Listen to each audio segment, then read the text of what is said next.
Texto de Ezequiel 16, 62.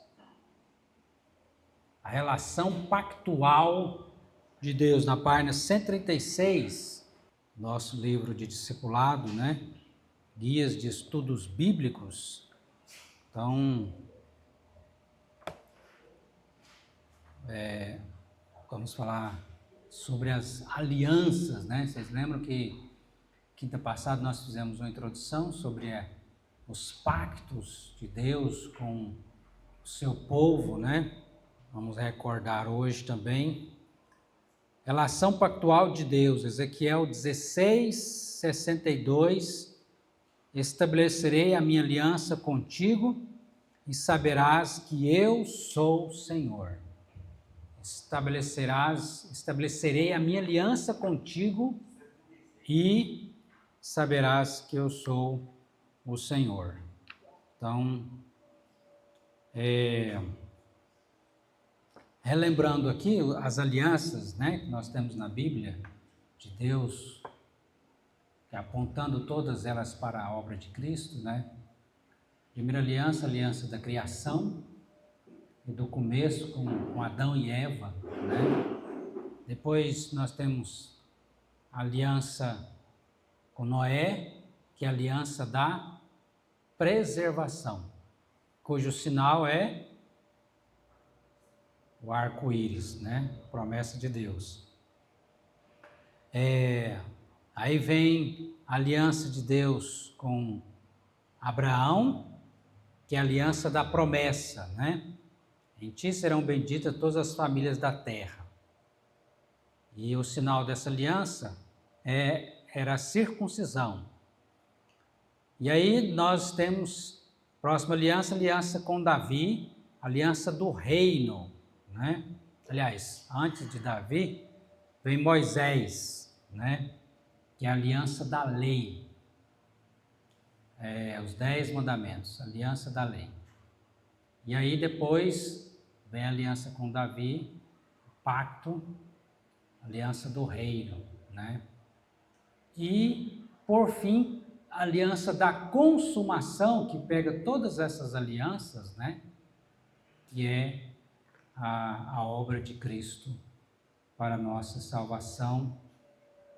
Então, todas as alianças apontando para a obra de Jesus Cristo, que consumou aquilo que Deus quis fazer para que nós fôssemos seu povo, né?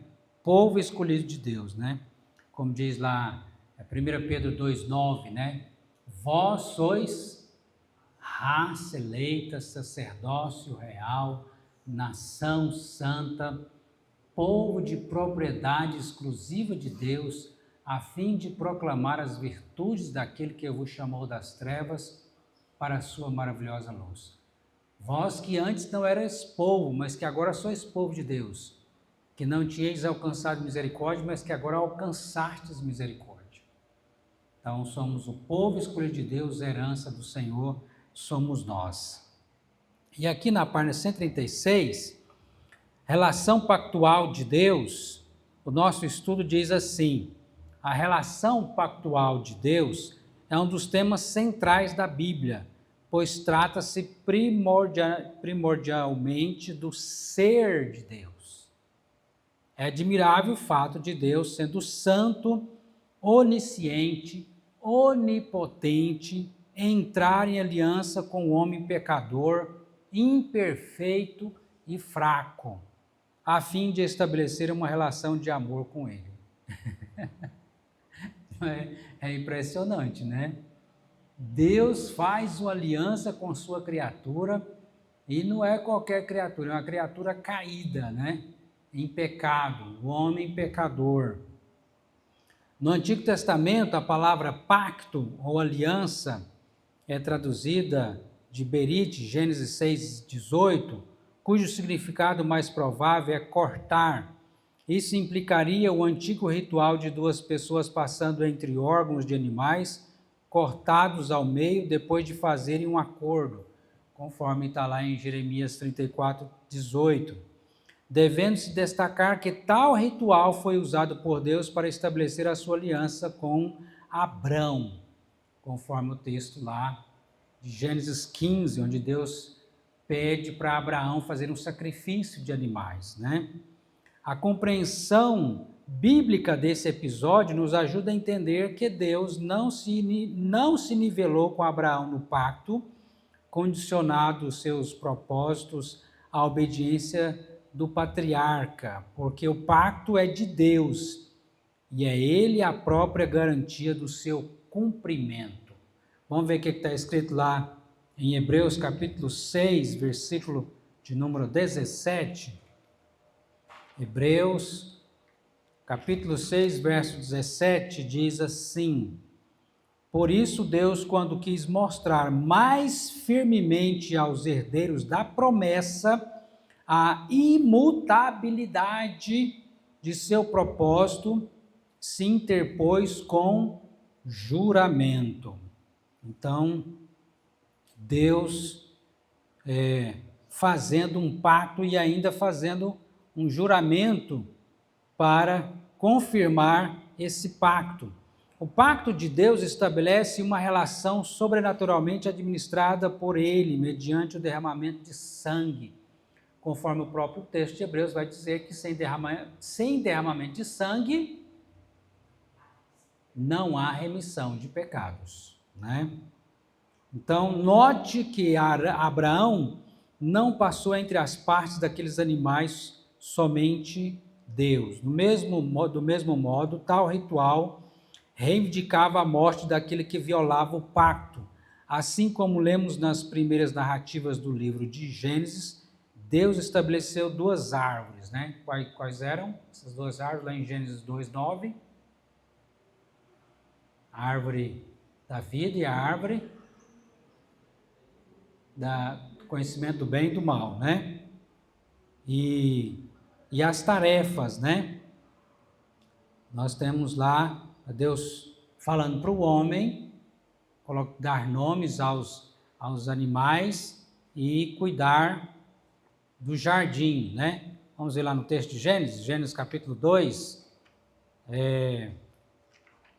primeiro versículo de número 9, aí na sua Bíblia, Gênesis 2:9, diz para nós: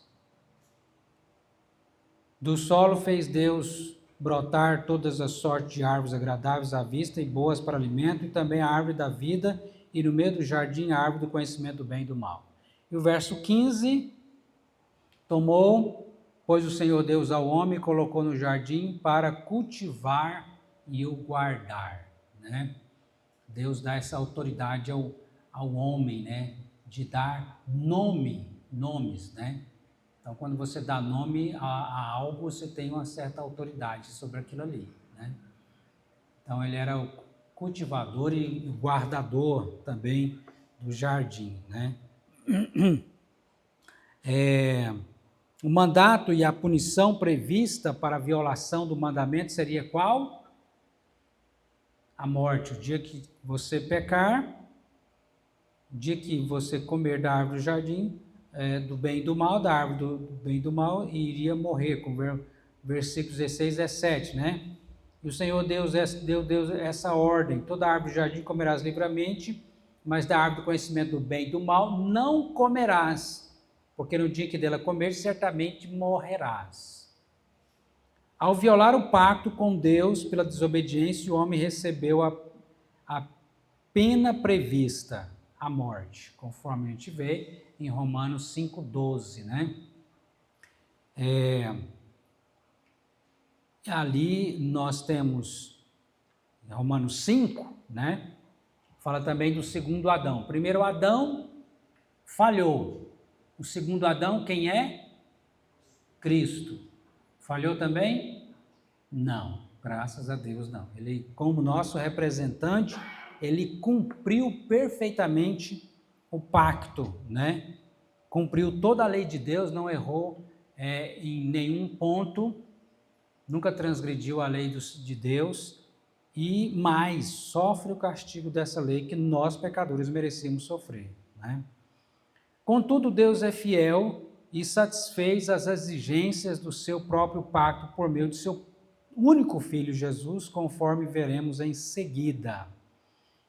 É importante também vermos aqui no texto de Hebreus, quando fala de os animais, né, sem derramamento de sangue não há remissão de pecados, vai mostrar que o sangue dos animais não tem poder de limpar pecados, somente o sangue de Cristo, né, derramado na cruz, que nos purifica do nosso pecado. Tinha que ser um representante como nós, sendo homem também, mas não apenas homem, mas Deus, para que pudesse suportar toda a condenação, a ira, o juízo que eu e você merecemos como pecadores, né?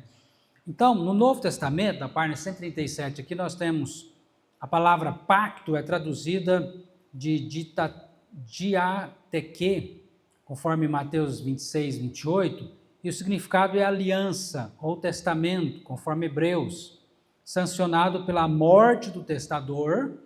Jesus morreu e ressuscitou, e apesar dos pactos de Deus com Adão, Gênesis 2, com Noé, Gênesis 9, com Abrão, Gênesis 12, com Isaac, Gênesis 17, com Jacó, Gênesis 18, com Moisés, Êxodo 19, e com Davi, Jeremias e 2 Samuel, todos combinam-se numa só promessa de Deus no Antigo Testamento, pela lei, a qual se cumpre plenamente com a morte substitutiva de Jesus Cristo. Vamos ver Gálatas 4, 26. Gálatas, capítulo 4.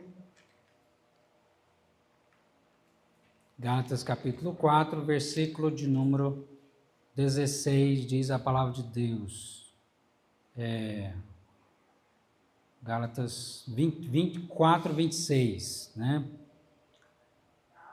Gálatas 4, capítulo 4, versículo de 26 e segue, né?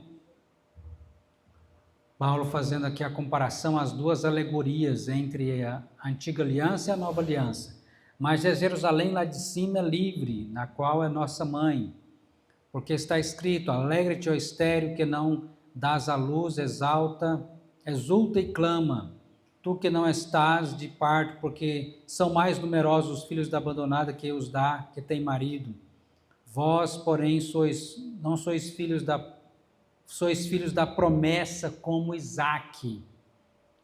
Como, porém, outrora o que nascera segundo a carne perseguia o que nasceu segundo o Espírito, assim também agora, contudo que diz a Escritura, lança fora a escrava e seu filho, porque de modo algum o filho da escrava será herdeiro com o filho da livre. E assim, irmãos, sois filhos não da escrava, e sim da livre, porque somos herdeiros conforme a promessa e não da lei, né? E aí vai dizer o texto, Gálatas capítulo 3, né? Olhe comigo o que Cristo faz para cumprir o pacto no nosso lugar, sofrendo o castigo da lei. Versículo de número 10, Gálatas 3, 10. Todos quantos, pois, são das obras da lei, estão debaixo de maldição, porque está escrito: maldito todo aquele que permanece em todas as coisas escritas, não permanece em todas as coisas escritas na lei para praticá-las. Então, aquele que não permanecesse, não cumprisse toda a lei de Deus, seria maldito. É evidente que pela lei ninguém é justificado diante de Deus, porque o justo viverá pela fé. Então, ora, a lei não procede de fé, mas aquele que observar os seus preceitos, por eles viverá. E aí o verso 3 diz: Cristo nos resgatou da maldição da lei, fazendo-se Ele próprio maldição em nosso lugar, porque está escrito: maldito todo aquele que foi pendurado em madeiro. Então, aqui apontando para a cruz de Cristo, né? Maldito aquele que foi pendurado em madeiro. Porque o que era pendurado em madeiro era os condenados criminosos, né? E Cristo, então, assume a nossa culpa, morrendo no nosso lugar, pagando a nossa dívida, para que nós fôssemos libertos da condenação. Graças a Deus. Então, essa nova aliança inaugurou o novo pacto de Deus, por meio da qual o homem é salvo pela graça e perdoado por sua transgressão da lei de Deus. O próprio Jesus é o mediador desse novo e eterno pacto, conforme 1 Timóteo 2,5 fala, há um só mediador entre Deus e os homens. Quem? Cristo Jesus. Não é Paulo, não é João, não é Maria, não é José, não é Abraão, não é Moisés, ninguém. É Jesus Cristo, o único mediador entre Deus e os homens. Porque só Jesus fez por você, morreu numa cruz e ressuscitou, ninguém mais fez isso. Só Ele, né? Só Ele nos salvou. Então, a sua morte selou essa nova aliança, tornando-se herdeiros das promessas de Deus, nos tornando herdeiros das promessas de Deus. Então, você agora é um herdeiro desse pacto que foi feito em Cristo Jesus. Por isso que Jesus na cruz, ele diz ao final, né? Está consumado, está feito, a obra está acabada, né? Para a nossa salvação.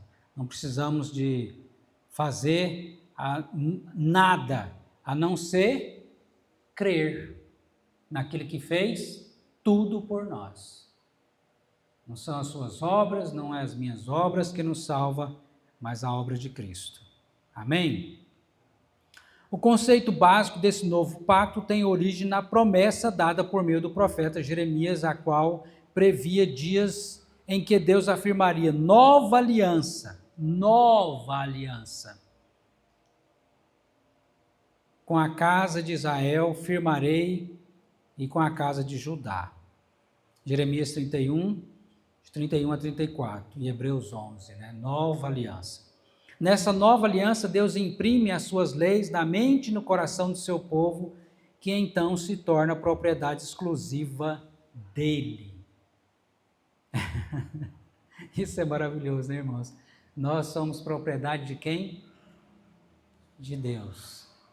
E Deus zela do que é seu. O Senhor tem uma relação conosco mediante uma aliança perpétua, estabelecida pelo sangue de Jesus. Você foi comprado não por preço de prata ou ouro, mas pelo precioso sangue do Senhor Jesus. Esse foi o preço da sua salvação, da nossa salvação. E essa verdade produz em nossos corações a fé verdadeira e a viva esperança da vida eterna com Deus. Graças a Deus. Nós temos uma aliança, a aliança que Deus fez conosco é perpétua, é eterna. A aliança de marido e mulher vai até quando? Até que a morte nos separe. Tem que ser assim, né? A não ser quando há divórcio e não tem como. É triste, né? Mas o plano de Deus para a vida dos casados é até que a morte os separe. Até nessa aliança, que é muito sério, tem um fim. Mas a aliança de Deus com você não tem fim. Não tem fim. É perpétua, é eterna. Você está seguro ou não?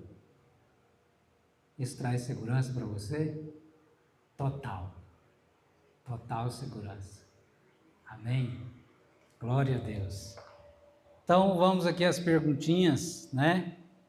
Da página número 138, que vai falar para nós aí, para discussão.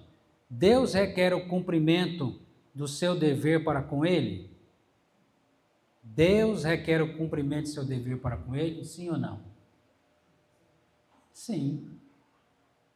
Agora, não é isso que vai garantir, a gente não garante a nossa salvação. Quem garante a nossa salvação é a obra de Jesus, né?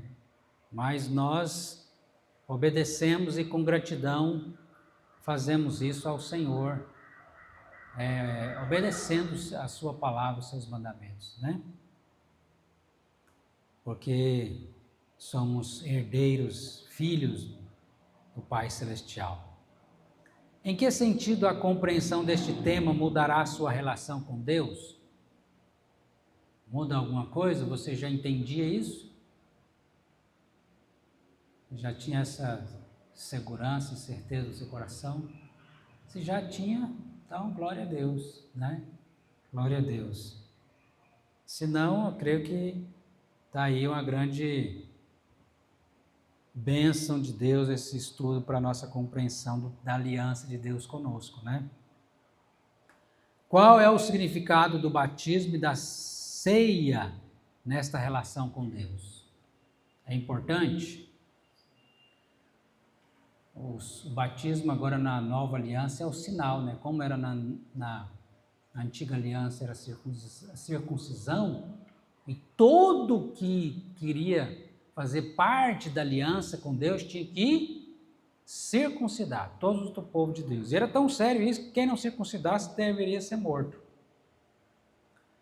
E no Novo Testamento é o batismo, que é o sinal. E se Deus nos mandou, Jesus falou, de batizar em nome do Pai, do Filho e do Espírito Santo, então nós devemos levar a sério esse sinal também. Amém? E aí, juntamente com isso, vem a Santa Ceia, porque a Santa Ceia fala também de aliança, né?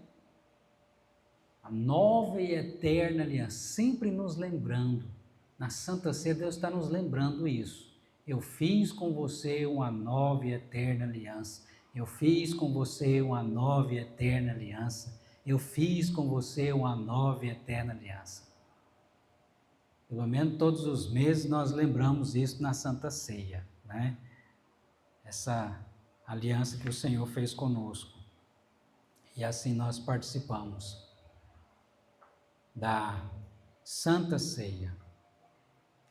Abra sua Bíblia lá em Hebreus 10, de 19 a 25. Tendo, pois, irmãos, intrepidez para entrar no Santo dos Santos, pelo sangue de Jesus, pelo novo e vivo caminho que Ele nos consagrou pelo véu, isto é, pela sua carne, e tendo grande sacerdote sobre a casa de Deus, aproximemo-nos com sincero coração, em plena certeza de fé, tendo o coração purificado de má consciência e lavados o corpo com água pura. Guardemos firmes a confissão da esperança sem vacilar, pois quem fez a promessa é fiel. Consideremos também uns aos outros para nos estimularmos ao amor e às boas obras. Não deixemos de congregar-nos como é costume de alguns, antes façamos a admoestação, tanto mais vede que o dia se aproxima. Amém. Então as perguntinhas aí da devocional é: qual é o ensino central desta passagem? O que está em negrito aí? O privilégio de acesso dos crentes à presença de Deus. Através de Jesus, né? Ele nos abriu para estar no santo, lugar mais sagrado que no tabernáculo, no templo, era o Santo dos Santos. E pelo sangue de Cristo nós temos a presença, estar na presença de Deus sem sermos consumidos, né? Porque Ele é o grande sumo sacerdote que nos apresenta diante de Deus. E aí, que relação há entre esse estudo e a pessoa de Jesus, esse ensino? Jesus é o nosso grande sacerdote que nos levou ao Santo dos Santos, à presença de Deus, né? Jesus fez toda essa obra por nós. E Qual o seu compromisso diante desse ensino? Viver para Cristo sendo obediente aos seus mandamentos, né? E um desses mandamentos é não deixarmos de congregar, né? E também admoestar uns aos outros. Eu congrego e não deixemos de congregar, mas façamos admoestações. Então tem essa segunda parte do mandamento aí, né? Podemos dizer 2 mandamentos: não deixar de congregar, que é um mandamento, vamos dizer assim, negativo, não deixar. E o mandamento positivo: façamos admoestações uns aos outros, né? Chama o seu irmão, vamos congregar. Quanto mais veja que o dia da volta de Cristo se aproxima. Amém? E aí nós temos aqui, para terminar, uma oração, né? Oração. Escreve aí a sua oração. Eu escrevi aqui a minha. Escreva uma pequena oração considerando a devocional dessa semana.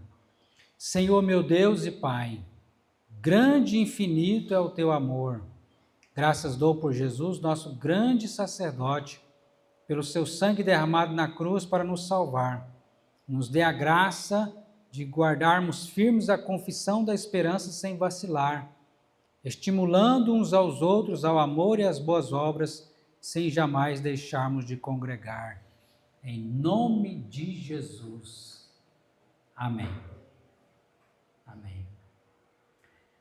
O próximo estudo vai falar sobre perdão. Olha, muito bom também, viu?